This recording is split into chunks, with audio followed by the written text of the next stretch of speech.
Hi everyone, welcome to my channel. ತಮ್ಮೆಲ್ಲರಿಗೂ ನಮ್ಮ ಚಾನಲ್ಗೆ ಸ್ವಾಗತವನ್ನು ಕೋರುತ್ತಾ ಇವತ್ತಿನ ವಿಡಿಯೋದಲ್ಲಿ 2026ನೇ ಶೈಕ್ಷಣಿಕ ಸಾಲಿನ ಇಲ್ಲಿ ವಿವಿಧ ಮೊರಾರ್ಜಿ ವಸತಿ ಶಾಲೆಗಳ ಪ್ರವೇಶಕ್ಕೆ ಸಂಬಂಧಪಟ್ಟಂತೆ ಈಗಾಗಲೇ ಎರಡನೇ ಸುತ್ತಿನ ಸೀಟು ಹಂಚಿಕೆ ಲಿಸ್ಟು ಪ್ರಕಟಗೊಂಡಿರುತ್ತದೆ ಜೂನ್ 12, 2026ರಂದು.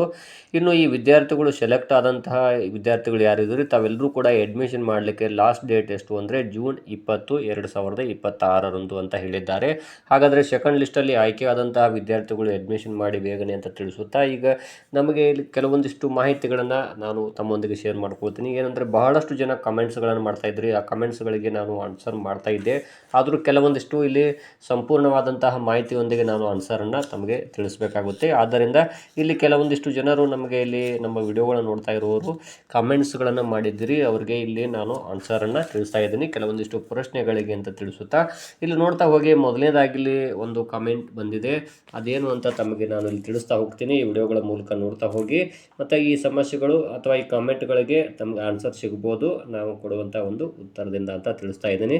ಓಕೆ, ಮೊದಲನೇದಾಗಿ ನೋಡೋಣ. ಇಲ್ಲಿ ನೋಡ್ಬೋದು ತಾವುಗಳು ಕೂಡ ಫಸ್ಟ್ ಕ್ವಶನ್ ಏನಿದೆ ಅಂದರೆ ಇಲ್ಲಿ ಪ್ರಶ್ನೆಗಳಿಗೆ ನಾನು ಬಹಳಷ್ಟು ನೀಟಾಗಿ ವಿಚಾರ ಮಾಡಿ ಮತ್ತು ಪರಿಶೀಲನೆ ಮಾಡಿ ತಿಳಿಸ್ತಾ ಇದ್ದೀನಿ.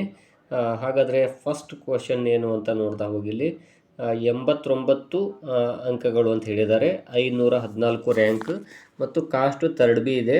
ಇಲ್ಲಿ ಬೆಳಗಾವಿ ಮುಂಡರಗಿ ತಾಲೂಕು ಅಂತ ಹೇಳಿದ್ದಾರೆ, ಬೆಳಗಾವಿ ಜಿಲ್ಲೆ ಮುಂಡರಗಿ ತಾಲೂಕು.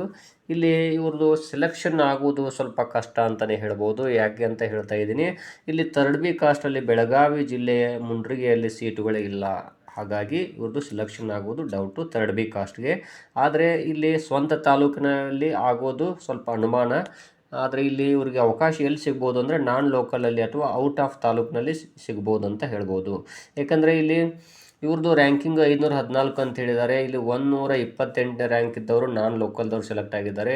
ಇಲ್ಲಿ ಥರ್ಡ್ ಬಿ ಕಾಸ್ಟಲ್ಲಿ ಕಾಂಪಿಟೇಷನ್ ಜಾಸ್ತಿ ಇರೋದ್ರಿಂದ ಸ್ಪರ್ಧೆ ಜಾಸ್ತಿ ಇರುವ ಕಾರಣಕ್ಕಾಗಿ ಇವ್ರದ್ದು ಆಗಬಹುದು ಅಥವಾ ಆಗದೇನೂ ಇರಬಹುದು. ಯಾಕಂದರೆ ಇವ್ರದ್ದು ಸ್ವಂತ ತಾಲೂಕಲ್ಲಿ ಸೀಟುಗಳು ಖಾಲಿ ಇಲ್ಲ, ಬಟ್ ಔಟ್ ಆಫ್ ತಾಲೂಕಲ್ಲಿ ಆದರೂ ಆಗಬಹುದು ಅನ್ನುವಂತಹ ಒಂದು ಆಶಾಭಾವನೆ ಅಷ್ಟೇ. ಇನ್ನು ನೆಕ್ಸ್ಟ್ ಇನ್ನೊಬ್ಬರು ನೋಡ್ಬೋದು, ಇಲ್ಲಿ ಥರ್ಡ್ ಬಿಯಲ್ಲಿ 78 ಮಾರ್ಕ್ಸ್ ಅಂತ ಹೇಳಿದ್ದಾರೆ. ಇದು ಕೂಡ ಬೆಳಗಾವಿ ಸವದತ್ತಿ ತಾಲೂಕು. ಹಾಗಾದರೆ ಇವರು ರ್ಯಾಂಕ್ ಎಷ್ಟು ಅಂತ ಹೇಳಿಲ್ಲ, ಹಾಗಾಗಿ ನಾವು ಇಲ್ಲಿ ಕಂಡುಹಿಡಿಯೋದು ಸ್ವಲ್ಪ ಕಷ್ಟ ಆಗುತ್ತೆ. ಇಲ್ಲಿ ನೋಡ್ಬೋದು ಇವ್ರದ್ದು ಸೆಲೆಕ್ಷನ್ ಆದರೂ ಆಗ್ಬೋದು ಆಗದೇನೂ ಇರ್ಬೋದು, ಯಾಕಂದರೆ ಅವ್ರ ಲಕ್. ಇಲ್ಲಿ ಅವರು 1857 ರ್ಯಾಂಕ್ ಇದ್ದವರು ಸೆಲೆಕ್ಟ್ ಆಗಿದ್ದಾರೆ, ಬಟ್ ಇವ್ರ ರ್ಯಾಂಕ್ ಎಷ್ಟು ಅಂತ ಹೇಳಿಲ್ಲ. ಆದರೆ ಸವದತ್ತಿ ತಾಲೂಕಲ್ಲಿ ಒಂದು ವೇಳೆ ಅವ್ರು ಅಡ್ಮಿಷನ್ ಮಾಡದೇ ಇದ್ದರೆ ಇವ್ರದ್ದು ಸೆಲೆಕ್ಟ್ ಆಗ್ಬೋದು. ಇಲ್ಲಿ ನೋಡ್ತಾ ಹೋಗಿ ತಾವುಗಳು ಕೂಡ ಇಲ್ಲಿ ಅವ್ರು ಹೇಳಿರುವಂಥದ್ದನ್ನು ನಾನು ತಮ್ಮೊಂದಿಗೆ ತಿಳಿಸ್ತಾ ಇದ್ದೀನಿ, ಅಥವಾ ಇಲ್ಲಿ ನೇರವಾಗಿ ಅವರೇ ನಮ್ಮ ಈ ವಿಡಿಯೋ ನೋಡಿದರೆ ಅವರಿಗೆ ಇದು ಹೆಲ್ಪ್ ಆಗಬಹುದು. ಅವರು ಹೇಳಿರುವಂಥದ್ದು ಥರ್ಡ್ ಬಿ 78 ಅಂಕಗಳು ಅಂತ ತಿಳಿಸಿದ್ದಾರೆ. ಹಾಗಾದರೆ ಆ 78 ಅಂಕಗಳನ್ನು ಪಡೆದವರು ಯಾರಿದ್ದೀರಿ? ಇಲ್ಲಿ ಬೆಳಗಾವಿ ಡಿಸ್ಟಿಕ್ಕು ಸವದತ್ತಿ ತಾಲೂಕು ಅಂತ ಹೇಳಿದಿರಿ. ಇಲ್ಲಿ ಅದಕ್ಕೋಸ್ಕರ ಇಲ್ಲಿ ಅವ್ರದ್ದು ಏನು ಅಂದರೆ ಸ್ವಂತ ತಾಲೂಕಲ್ಲಿ ಆಗ್ಬೋದು ಅಥವಾ ಔಟ್ ಆಫ್ ತಾಲೂಕು ಆಗಬಹುದು. ರ್ಯಾಂಕ್ ಏನು ಅಂದರೆ ಇಲ್ಲಿ ನಾನು ಆಗಲೇ ಹೇಳಿದಾಗೆ ಇಲ್ಲಿ ಮೇಲ್ಗಡೆನೇ ಒಬ್ಬರು ತಿಳಿಸಿದ್ದೆ, 89 ಅಂಕಗಳು ಇಲ್ಲಿ ರ್ಯಾಂಕ್ 514 ಅಂತ ಹೇಳಿದರು. ಬಟ್ ಇವ್ರದ್ದು 78 ಅಂಕ ಅಂದರೆ ಇನ್ನೂ ಕಡಿಮೆ ಆಯಿತು. ಆದರೆ ತಾಲೂಕು ಮಾತ್ರ ಇಲ್ಲಿ ಸವದತ್ತಿ ತಾಲೂಕು ಆಗಿರುವುದರಿಂದ ಇಲ್ಲಿ ಸೆಲೆಕ್ಟ್ ಆದರೂ ಆಗಬಹುದು ಅಂತ ಹೇಳ್ಬೋದು. ಆದರೆ ಇಲ್ಲಿ ಮುಂಡರಗಿ ತಾಲೂಕಲ್ಲಿ ಸೀಟುಗಳು ಲಭ್ಯ ಇಲ್ಲ. ಇನ್ನು ಮುಂದಿನ ಪ್ರಶ್ನೆ ನೋಡಿ, 42,331 ರ್ಯಾಂಕ್ ಥರ್ಡ್ ಬಿ ಬೆಳಗಾವಿ ಅಂತ ಹೇಳಿದ್ದಾರೆ. ಇವರು ಕೂಡ ತಾಲೂಕು ಹೇಳಿಲ್ಲ.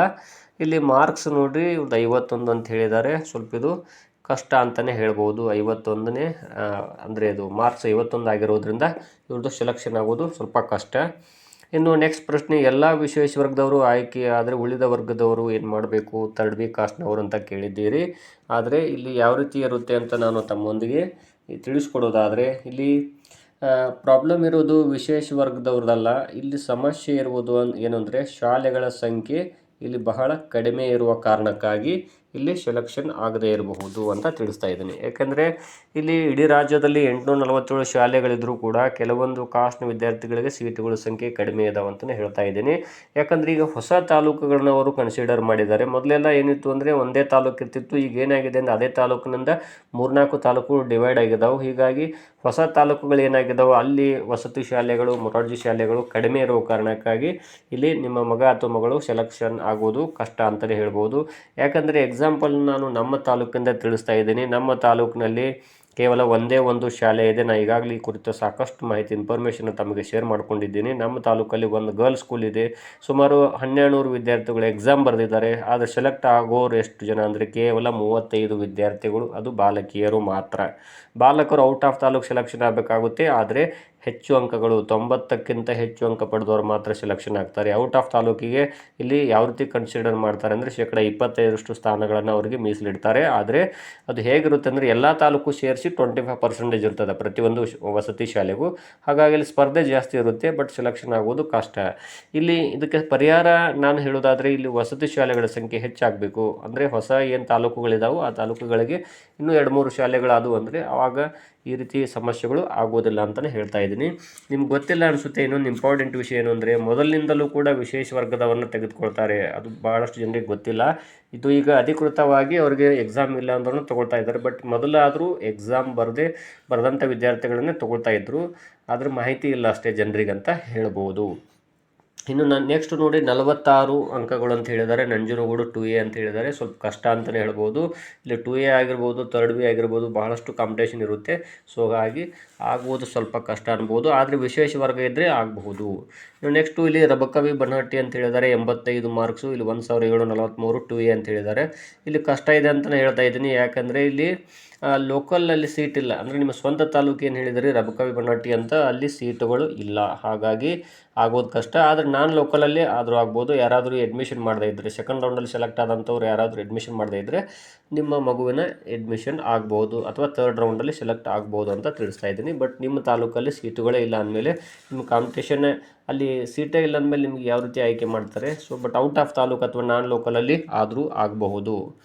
ನೆಕ್ಸ್ಟ್ ಇಲ್ಲಿ ಒಂದು ಕೊಟ್ಟಿದ್ದಾರೆ ನೋಡ್ರಿ, 3ನೇ ಸುತ್ತು ಶನಿವಾರದೊಳಗೆ ಬರುತ್ತಾ ಅಂತ ಹೇಳಿದ್ದಾರೆ. ಬಟ್ ಅನುಮಾನ ಅಂತ ನಾನು ಮೊದಲಿಂದನೂ ಹೇಳ್ತಾ ಇದ್ದೆ. ಇವತ್ತು ಕೂಡ ಇಲ್ಲಿ ಕರ್ನಾಟಕ ಪರೀಕ್ಷಾ ಪ್ರಾಧಿಕಾರದವರು ಬಿಟ್ಟಿರ್ತಾರೆ ಸೀಟ್ಗಳನ್ನು. ಅಂದರೆ ಇಲ್ಲಿ ಅಡ್ಮಿಷನ್ ಮಾಡಲಿಕ್ಕೆ ಜೂನ್ 20ರವರೆಗೂ ಟೈಮ್ ಕೊಟ್ಟಿದ್ದಾರೆ ಅವರಿಗೆ. ಮತ್ತು ಇದು ಆಗುವಂಥದ್ದು ಸೋಮವಾರ ಅಥವಾ ಮಂಗಳವಾರ ಬರ್ಬೋದು.